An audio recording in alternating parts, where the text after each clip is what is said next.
ఈ రోజే డౌన్లోడ్ చేయండి. మీ ఫేవరెట్ షోస్ చూడండి. నేను ఇప్పుడు ఇక్కడికి వచ్చింది గంగ గురించి మాట్లాడడానికో తనని తీసుకెళ్ళడానికో కాదండి. ఇటువైపు ఏదో చిన్న పని నుండి వచ్చాను. అలాగే మీకు ఈ మెడిసిన్ ఇద్దామని వచ్చాను. మందులా? నా కోసం తెచ్చారా? ఎందుకు బాబు? మీ ఆరోగ్య పరిస్థితి నాకు తెలుసు. ఈ మందులు కొనడానికే గంగ పని కోసం వెతుకుతుందని కూడా తెలుసు. తనేదో కష్టపడుతుందని కాదు, మీ ఆరోగ్యం పాడకూడదు అనే ఉద్దేశంతో తీసుకొచ్చాను. కాదనకుండా తీసుకోండి. అది కాదు బాబు. పర్లేదు నుంచి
బదులే మరి నేనమ్మా ఆ రుణమే తీరంగా.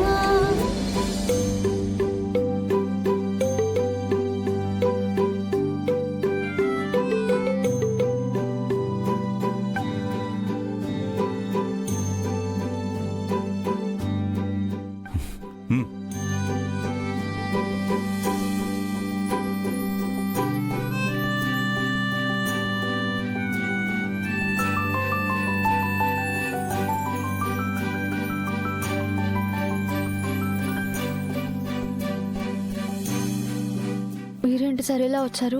నీకోసం కాదులే. నా కోసం వస్తారని నేను కూడా అనుకోలేదు. మరి ఎందుకు వచ్చారో తెలుసుకోవచ్చా?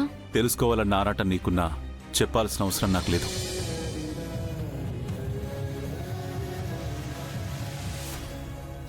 అరే, నన్ను మాత్రం రావద్దంటారు, ఆయన గారు మాత్రం అత్తారింటికి వచ్చే అల్లులాగా వచ్చి వెళ్ళొచ్చు. ఓ, మరి ఇంటికి అల్లుడే కదా, అందుకే ఈ రుబాబు. అమ్మా అమ్మా. గంగా, అమ్మా, రుద్రబాబు వచ్చేళ్లారు. ఎదురుపడ్డారమ్మా. అసలు ఎందుకు వచ్చారు? నీతో ఏం మాట్లాడలేదా? ఆయన గారు నాతో పోట్లాడమంటే పోట్లాడతారు, కానీ మాట్లాడమంటే ఎందుకు మాట్లాడతారు? అసలు ఎందుకు వచ్చారట? ఇదిగో నా కోసం మందులు తెచ్చిచ్చారమ్మా. ఆ బాబు ధోరణి నాకేం అర్థం కావట్లేదు గంగా. నీతో గొడవ పడ్డారు, నీ మొహం కూడా చూడనన్నారు, నిన్న ఇంటికి రావద్దన్నారు, అసలు నీతో ఏ బంధం లేదన్నారు. కానీ నా కోసం బాధ్యతగా మందులు తీసుకొచ్చారు. ఆ బాబుది మంచితనమో మొండితనమో అర్థం కావట్లేదు. ఆయన మాట నెగ్గాలనే పంతమమ్మా. నీ మందుల కోసం నాకు డబ్బులు ఇవ్వబోయారు, నేను తీసుకోలేదు. అందుకే నేరుగా మన ఇంటికి వచ్చి నీకు ఇచ్చి వెళ్లారు. వీటినిప్పుడే తిరిగి చూస్తాను. వద్దు గంగా, ఏమైనా అనుకుంటారు, బాగుదు, వదిలే. అసలు నువ్వు మందులు తీసుకోకుండా ఉండాల్సిందేమోనమ్మా. వద్దు అనే అవకాశం కూడా ఇవ్వలేదు గంగా. చూడమ్మా, ఆ బాబు మనసు చాలా మంచిది. నీ మీద కోపం పడకుండా నువ్వు కట్టపడుతున్నావని ఆలోచిస్తున్నారంటే నీ మీద ఇట్టం కూడా ఉన్నట్టే. అంత లేదు, ఆయనకి నా మీద కోపం తప్ప ఇంకేం లేదు. ఉంటే నన్నెందుకు వదిలేస్తారు? త్వరలోనే ఆ బాబు నిన్ను తీసుకెళ్తాడని నా మనసు చెప్తుంది. మంచిదే. ఇప్పుడైతే నేను ఈ మందులు తీసుకెళ్లి ఆయనకి ఇచ్చేసి వస్తాను. నా డబ్బులతో నానే నీకు మందులు తీసుకొని వస్తాను. హ, గంగా గంగా ఇదింతే, చెప్పిన మాట అస్సలు వినదు. మొండి మొగుడు పెంకి పెళ్ళం సరిపోయారిద్దరు.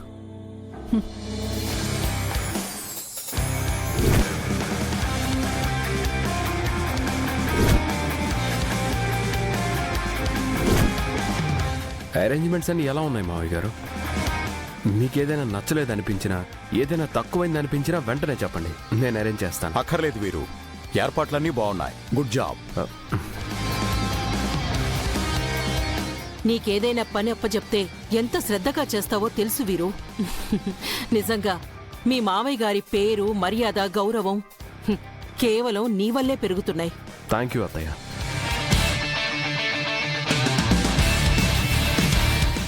వీరు మినిస్టర్ గారు ఏ టైంకి వస్తున్నారు? లంచ్ టైంకి బిఫోరే వస్తారు మావయ్య. మినిస్టర్ గారికి గ్రాండ్గా వెల్కమ్ చెప్పాలి. అండ్ సెక్యూరిటీ చెకప్ అంతా టైట్ చేయండి. ఇది మనం ప్రెస్టీజియస్గా తీసుకోవాలి. మీరేం కంగారు పడకండి అత్తయ్య గారు. మినిస్టర్ గారు వచ్చిన దగ్గర నుంచి వెళ్ళేంత వరకు ఎలాంటి అసౌకర్యము కలగకుండా అన్ని టైం టు టైం ప్లాన్ చేశాం. Oh my baby, you doing very much work. Good good, very good. మొత్తానికి అన్నా చెల్లెలిద్దరూ ఫస్ట్ ఏర్పాట్లో అదరు కొట్టేశారు. చూస్తుంటేనే గ్రాండ్ సక్సెస్ అవుతుందని తెలిసిపోతుంది. ఇంతకీ రుద్ర ఏ టైంకి వస్తాడు? రుద్రకి ఇలాంటి గ్యాదరింగ్స్ అంటే నచ్చావు కదా, ఎందుకొస్తాడు? ఇలాంటివి మేనేజ్ చేయాలంటే ఇంట్రాక్ట్, ఫ్యామిలీ లెగసీ గురించి కన్సర్న్ ఉండాలి. రుద్రకి అవేవీ లేవు. ఎవరి ఇంట్రెస్ట్ వాళ్ళకుంటుంది. అంత మాత్రానికే ఈజీ జడ్జిమెంట్ పాస్ చేయనక్కర్లేదు శకుంతల. వీరు ఫుడ్ స్టాల్స్ ఏర్పాటు చేశారు కదా, మరి డిషెస్ ముందు డిస్ప్లే బోర్డ్స్ రెడీ చేశారా? లాస్ట్ మినిట్లో అలాంటి చిన్న చిన్నవే మిస్ అవుతాం. అన్నీ రెడీ చేశాను మావయ్య గారు. అరే, రుద్రని ఆల్రెడీ ఇక్కడే ఉన్నాడే.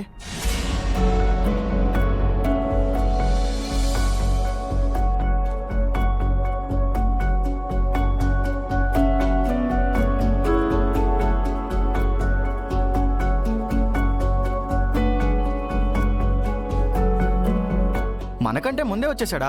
అన్నయ్య ఎర్లీగా బయలుదేరింది ఇక్కడ ఏర్పాట్లు చూడ్డానికన్నమాట. బావగారు వేరే విషయాలైతే పట్టించుకోరు గాని మావయ్య గారు పేరు, గౌరవానికి సంబంధించిన వాటిలో మాత్రం ఎలాంటి లోటు లేకుండా జరిగేలా చూస్తారు.